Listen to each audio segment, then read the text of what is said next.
El título del mensaje es Practica el arte de la sordera selectiva. Y dice el Salmo 78, verso 21. El Señor se puso furioso. ¿Por qué? El fuego de su ira se encendió. ¿Por qué? Y se enojó, y su enojo, aumentó. Porque no le creyeron a Dios, ni confiaron en su cuidado. Dice el Salmo 106, 24. El pueblo se negó a entrar porque no creía la promesa de que Dios los iba a cuidar.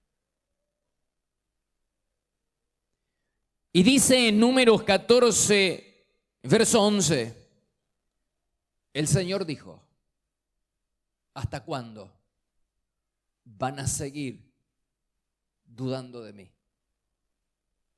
¿Hasta cuándo?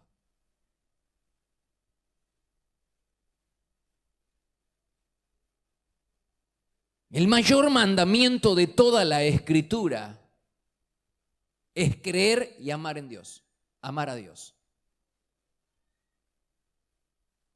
Cuando se le preguntó a Jesús qué había que hacer para agradar y complacer a Dios, Él dijo en Juan capítulo 6, verso 29, lo único que Dios desea es que crean en el que Él ha enviado. Que tengan fe, que no duden de Dios, que no duden de sus promesas. Qué diferente es la fe de la incredulidad. La fe no crece si no se la siembra, y muere si no se la riega y abona con la palabra de Dios y la oración. En cambio, la incredulidad crece sin que nadie la plante y no muere a menos que la arranquemos de raíz de nuestro corazón. Por eso hay muchos creyentes y personas que son rigurosos con algunos pecados. En el afán de querer agradar a Dios, tratan duramente con algunos pecados y está muy bien, está muy bien.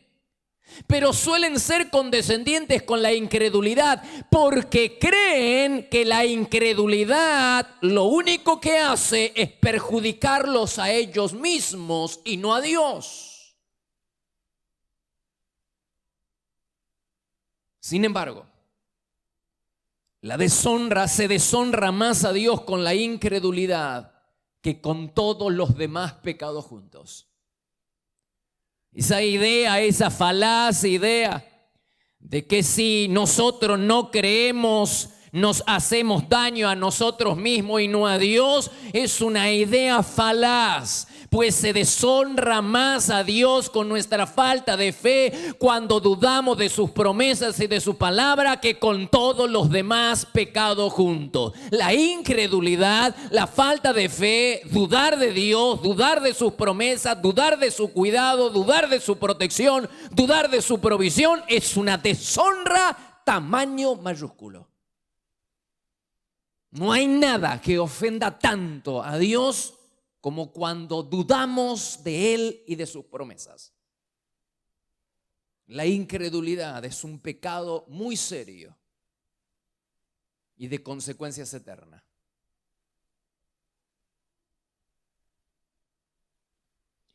Todos los hombres de Dios en la Biblia han tenido su crisis de fe.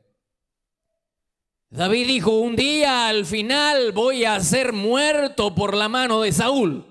Me persigue y me persigue, algún día voy a morir en sus manos. ¿Y cuál fue el final de los acontecimientos? Saúl murió y David fue establecido en el trono como Dios lo había establecido. El profeta Elías también dudó acerca de la protección y del cuidado divino.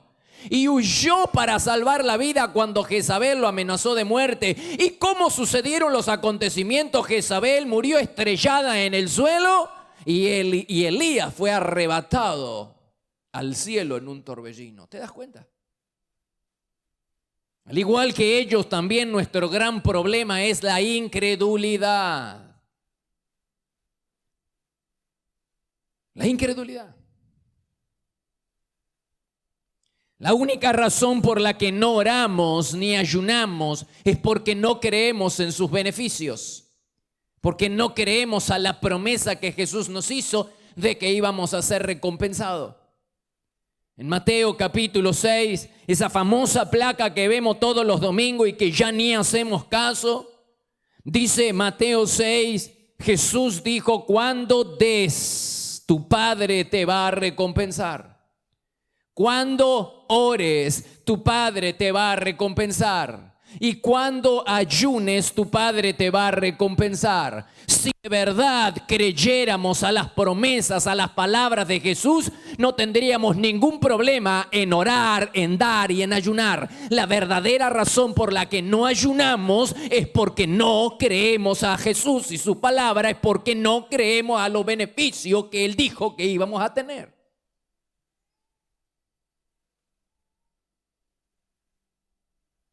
La Biblia dice en Malaquías capítulo 3, verso 10, traigan todos los diezmos al templo.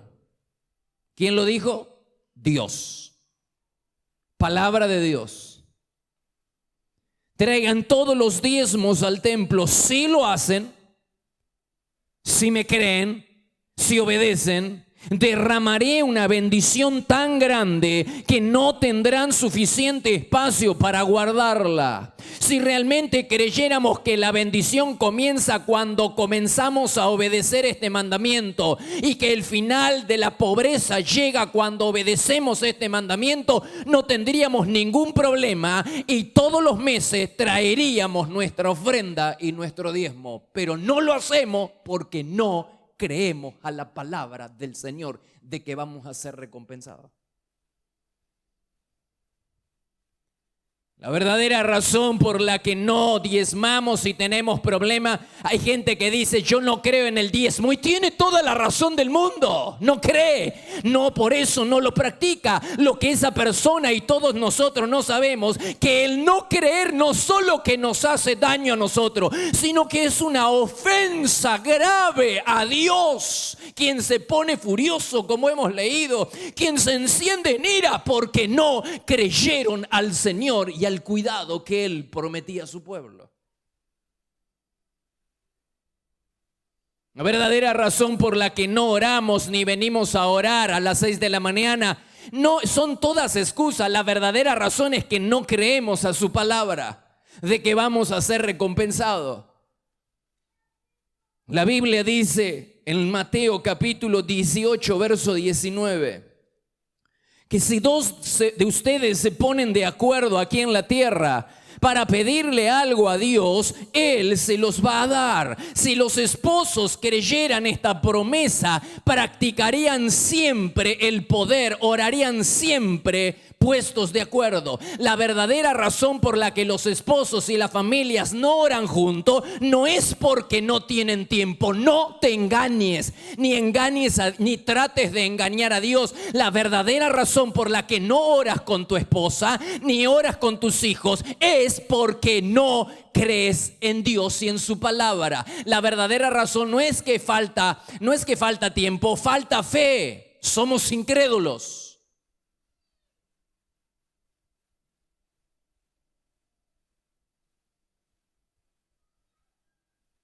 Porque si creyéramos a lo que Jesús dijo, nadie saldría de casa sin haber orado. Él dijo: si dos de ustedes se ponen de acuerdo sobre cualquier cosa que pidan, mi Padre se los dará. Y nosotros no practicamos el poder del acuerdo, ni oramos juntos, ni venimos a las 6 de la mañana. La verdadera razón es, hermanos, que somos incrédulos. Dudamos de Dios y de sus promesas, dudamos de su palabra. Esa es la verdadera razón. La incredulidad. Porque si creyéramos a lo que dice Jesús que nos va a recompensar, que si oramos nos va a recompensar, que si nos ponemos de acuerdo nuestras oraciones van a ser contestadas, que si traemos el diezmo Dios va a abrir una ventana grandota en los cielos y va a derramar una bendición tan grande que no la vamos a poder guardar. Si de verdad creyéramos a la palabra del Señor, si de verdad creyéramos a sus promesas, no tendríamos ningún problema en obedecerla. La verdadera razón es que no creemos.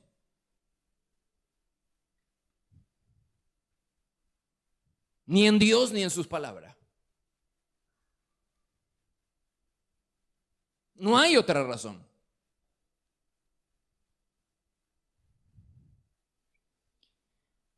La incredulidad puede hacerte perder algo tan pequeño como un milagro o algo tan grande como la vida eterna. Dice Juan capítulo 3, verso 36, los que no creen jamás verán el cielo. Te perdés la eternidad, te perdés para siempre. Los que no creen. Como te das cuenta, la incredulidad es un pecado de consecuencias eternas. La incredulidad y la hipocresía son los dos pecados más duramente castigados en la Biblia. ¿Qué es lo que se castiga con severidad en la Biblia? La incredulidad y la hipocresía. Jesús, hablando acerca de los siervos malos y desobedientes, Él dijo, tengan cuidado. En Mateo capítulo 24, verso 51, dice, porque a los siervos malos, desobedientes, los castigará severamente y les impondrá la condena que reciben los hipócritas. ¿A qué condena se refiere? ¿Cuál es la condena que reciben los hipócritas? Y sigue diciendo, y habrá llanto y rechinar de dientes, lo que significa que el siervo malo y desobediente va a ser llevado a un lugar donde hay crujir, lloro y crujir de dientes. Y siempre que leas en la Biblia lloro y crujir de dientes, se está refiriendo al infierno. La condena de los hipócritas es el infierno, y los siervos malos y desobedientes van a recibir la misma condena que los hipócritas. No hay una condena superior. Parece decir que la condena más grave está reservada para los hipócritas. ¿Dónde van a ir? Al infierno. Dice la Biblia en Mateo 13:42, a esas personas los ángeles la echarán en el infierno y allí llorarán y rechinarán los dientes. Hemos hablado acerca de la hipocresía. La hipocresía puede ser por simulación o por disimulación. Simulo algo que no soy. Ese era el rey Saúl, que simulaba espiritualidad, pero escondía su pecado por dentro. O por disimular. En el caso de Absalón, que él disimulaba su verdadero propósito, le dijo al padre, déjame ir a Hebrón para pagar un voto a Jehová. Y el padre lo dejó, pero en su corazón tramaba, estaba fomentando la rebelión contra su propio padre, simulaba el verdadero propósito, como Coré. Coré se mostraba interesado por el bien de todos, simulaba estar interesado por el bien de todo el pueblo, pero en realidad guardaba en su corazón el verdadero propósito, que era quedarse con el liderazgo de Moisés. Hermanos, este tipo de hipocresía está en auge hoy en día. Se ve en la clase política, pero también se ve en la clase religiosa. Me enardece esto. En los políticos, líderes políticos que simulan cierta simpatía con los creyentes, pero solo para aprovecharse de ellos en las elecciones. Quieren su voto. Tienen la habilidad de aparecer y sacarse fotos en los eventos cristianos multitudinarios mientras ocultan sus verdaderas intenciones. Tiempo atrás nos sucedió a nosotros en el Chaco, una mujer que aspira a un cargo político en la provincia. Parecía sincera en su interés por ayudar a la causa de los niños, por lo que se le permitió a esta mujer estar en el palco. En la marcha que hicimos en favor de la vida, se le permitió estar en el palco. En esa semana hizo exactamente lo mismo y apareció en el palco de una marcha no en favor de la vida, sino en favor de la ideología de género, en favor del aborto. Y estaba con los militantes del LGTBI+. Lo que había hecho con los cristianos ahora lo hacía con aquellos que fomentaban la muerte. Cuidado, hermanos, con promover los intereses del infierno apoyándolos con nuestros votos. Apoyamos los intereses del infierno cuando le damos el voto a esa clase de gente. Eso es hipocresía. Hipocresía en los políticos, en la clase política, pero también en la clase religiosa. Hipocresía. ¿Cuál es el destino para los hipócritas? El infierno, hermanos. Tenemos que tener cuidado y despojarnos de la hipocresía. Simular algo que no somos o disimular un defecto que no queremos revelar. Pero también Jesús nos amonestó a no tener parte con los incrédulos. Los dos pecados que más duramente se castigan en la Biblia es la hipocresía y la incredulidad. Dice Lucas capítulo 12, verso 43. Dichoso el siervo cuyo señor al regresar lo encuentra cumpliendo con su deber. Les aseguro, dijo Jesús, que lo pondrá a cargo de todos sus bienes. Pero ¿qué tal si ese siervo se pone a pensar, mi señor tarda en volver? Y luego comienza a golpear a los criados y a comer y beber y emborracharse. El señor de ese siervo volverá a la hora menos pensada. Entonces lo castigará severamente y le impondrá la condena que reciben los incrédulos. ¿Qué condena reciben los incrédulos? Ya vimos qué condena recibían los hipócritas. Llanto y crujir de dientes. Un lugar donde hay llanto y crujir de dientes, infierno. ¿Qué condena reciben los incrédulos? La Biblia lo explica en Apocalipsis capítulo 21, verso 8. Dice, en cuanto a los incrédulos, les tocará ir al lago de azufre ardiente y allí se quedarán separados de mí para siempre. Es el mismo lugar. Les impondrá la condena de los incrédulos. Se nos amonesta a no tener parte con los incrédulos, porque la hipocresía y la incredulidad son los dos pecados más severamente castigados. El incrédulo lleva su propia orden de arresto a la cárcel, arrestado y condenado en la cárcel del diablo, bajo vigilancia, bajo su vigilancia permanente. Acá está. El incrédulo lleva su orden de arresto. Arréstenme. Lleva la incredulidad, un orden de arresto. Dice la Biblia, encerrados en incredulidad. Romanos capítulo 11, versículo 32. Dice Pablo que los judíos habían sido encerrados en incredulidad. Dios, hermanos, anhela vivir en nuestro corazón, pero para que Dios viva en nuestro corazón tiene que ser creyente. No puede ser un corazón incrédulo. La Biblia dice en Efesios capítulo 3, verso 17, que Cristo viva, que Cristo habite por la fe en los corazones. Tiene que haber fe, tiene que ser un corazón creyente. Dios no vive en un corazón incrédulo. La pregunta es, ¿cómo es que podemos dormir tranquilos en una casa donde Dios no vive? ¿No te da miedo, hermanos, pasar tus días sin su protección? ¿Cómo es posible que puedas vivir? Dime cómo haces para vivir, pasar tus días y pasar tus noches en una casa en la que Dios no vive. Porque esta es la casa de Dios y no vive acá a menos que este corazón sea creyente. Si es un corazón incrédulo, Dios no vive. Pastor, ¿cómo preservar y aumentar nuestra fe?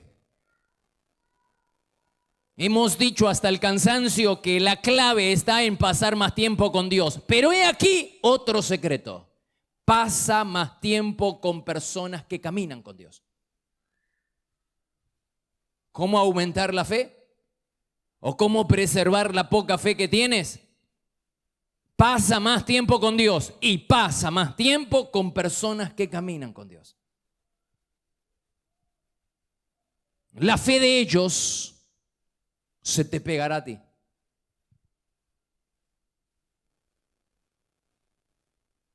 Y entiéndase bien, no estoy proponiendo una actitud pasiva, una actitud espiritual pasiva.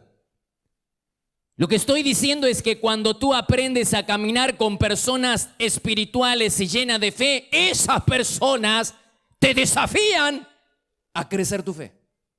Te inspiran a desarrollar tu fe. ¿Te acuerdas de María? Cuando el ángel se presentó para decirle que iba a quedar embarazada del Espíritu Santo, no había antecedentes escriturales de algo parecido. Había que tener mucha fe para creer eso. Entonces el ángel en su relato le dice, menciona a Elizabeth. Elizabeth era la prima que había quedado embarazada hacía 6 meses, siendo anciana y habiendo sido estéril durante toda la vida. ¿Cuál es el propósito y la razón por la que el ángel menciona a Elizabeth en su relato? Dice la Biblia en Lucas capítulo 1, verso 36. María, escucha, le dijo el ángel, tu pariente Elizabeth, aunque es de edad avanzada, tendrá un hijo. Decían que no podía tener hijos, sin embargo está en el 6º mes de embarazo. Pocos días después María se alistó y se fue deprisa a la casa de Elizabeth. ¿Para qué? Es como si Dios le hubiera dicho, María, escucha el testimonio de tu prima, te va a ayudar a creer. Escucha su testimonio. Ella está viviendo en un milagro hace 6 meses. Escucha su testimonio. ¿Y qué hace María? Se alistó y se fue a la casa de Elizabeth y estuvo 3 meses y su fe se disparó más que el dólar.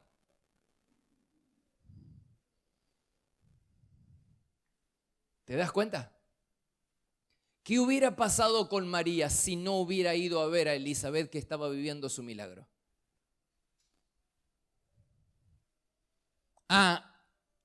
¿Te faltan recursos escriturales? ¿Te acuerdas de Jairo? Ese hombre que se postró delante de Jesús pidiéndole a Jesús que sanara a su hijita. Jesús dijo, voy a ir a tu casa y la voy a sanar. Pero mientras estaban yendo, llegaron mensajeros diciendo que la hija había muerto. Entonces Jesús miró a Jairo a los ojos y le dijo, solo ten fe. Ninguna otra cosa se te pide. Para que el milagro sea hecho, solo te pido que no te falte la fe. Marcos capítulo 5, verso 36 al 40. Dice, solo ten fe. Cuando llegaron a la casa, Jesús oyó el griterío de la gente que estaba llorando y lamentándose mucho. Jesús entró y les dijo, ¿por qué tanta confusión y llanto? La niña no está muerta, está dormida. La gente se burlaba y no le creía. La casa estaba llena de gente incrédula. Hermanos, si tú quieres que Dios se manifieste en tu vida, en tu familia, en tu trabajo o en tu ministerio, tienes que tener fe. Tienes que ser capaz de crearle un ambiente propicio de fe a Dios para que Dios se manifieste y para que traiga su milagro. Sin fe no hay manifestación de Dios ni hay milagros. ¿Te acuerdas en Nazaret? La Biblia dice que Jesús no pudo. ¿Cómo no pudo? ¿Le faltó poder? No, le faltaba fe a la gente. No pudo, algo lo estorbaba. ¿Qué es algo que le estorba a Dios? ¿Qué cosa le estorba a Dios para que Él se manifieste y para que Él traiga su bendición desde el cielo? La fe, hermanos. Por eso Jesús le dice a Jairo, solo ten fe. No te pido otra cosa. Pero cuando llega a la casa, en la casa nadie tiene fe, todos son incrédulos. Entonces Jesús dice, la fe de este hombre se me va a pagar. Hay que preservar la fe de este hombre. ¿Y qué hace Jesús? Separa a los incrédulos de los creyentes. A los incrédulos los echa a las patadas, a todo afuera. Sacan todo. Dice Marcos 5, 36 al 40, dice, se burlaban de él y no le creían. Entonces Jesús les dijo a todos los incrédulos, que salieran, y entró solo con los padres de la niña. O sea, con Jairo, el que todavía tenía un poquito de fe. ¿Qué hizo Jesús? Preservó la fe de Jairo, separando a los incrédulos de los creyentes. ¿No acabo de decirte que para preservar la fe o para aumentar la fe hay que caminar con gente de Dios, con gente de fe? Jesús dijo, saquen afuera a los incrédulos. Porque la poquita fe que tenía Jairo estaba a punto de desvanecerse. Y si no había fe en Jairo, no había milagro. No hay excepciones, hermanos. ¿Por qué esperas un milagro? Y si la bendición que Dios tiene para tu vida está congelada debido a tu incredulidad, debido a que dudas y dudas y dudas y dudas, la bendición que Dios tiene para tu vida está congelada, está frisada, debido a tu incredulidad. Es que Dios no puede moverse ni manifestarse en un ambiente donde no haya fe. Por eso en Marcos 9:23 Jesús dijo, al que cree, todo le es posible. ¿A quién? Al que cree. Todo le es posible. Al que cree. Todo le es al que cree. La clave es creer. Ahí está la clave. Al que cree, todo le es posible. ¿Necesitas revisar tu círculo de influencia? Hazlo de inmediato. Practica el arte de la sordera selectiva y deja de escuchar a los profetas del desaliento. Deja de rodearte de personas o ponerte bajo la influencia de personas que no tienen fe, que están llenas de incredulidad, porque la tuya se va a pagar. A veces pienso que somos más sabios que Jesús. Jesús tuvo que separar a los incrédulos de los creyentes para que no se apagara la fe del creyente. Pero nosotros, que somos más sabios que Dios, nos ponemos bajo la influencia, traemos a nuestro círculo íntimo, le pedimos consejo a gente que es contraria a Dios, a gente que no ama a Dios, a gente que es enemiga de Dios, que no tiene nada de fe en su corazón. Y ellos son nuestros consejeros y estamos bajo su influencia. Así nos va. La fe se viene a pique. No que se te va por las nubes, se te viene a pique. Por eso el ángel le dijo a María, tienes que escuchar el testimonio de Elizabeth. Esta mujer está viviendo un milagro. Está embarazada, estuvo estéril toda la vida, es de edad avanzada. Está viviendo su milagro, escucha su testimonio, tu fe va a explotar. ¿Y qué hizo María? Se fue a la casa de Elizabeth. ¿Y qué hizo Jesús para preservar la fe de Jairo? Sacó toda la patada, lo incrédulo fuera. Y entonces la poquita fe que tenía Jairo hizo que Dios se manifestara y que Dios le diera su milagro y Jesús le revivió la vida a su niña.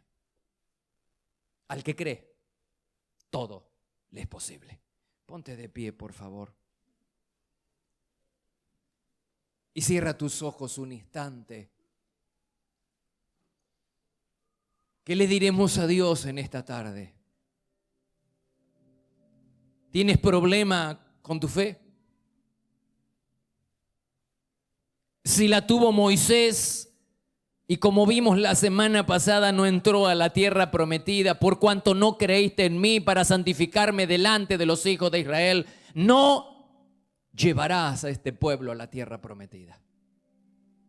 Si David tuvo problemas con la fe y dijo algún día voy a morir, voy a ser muerto por la mano de Saúl.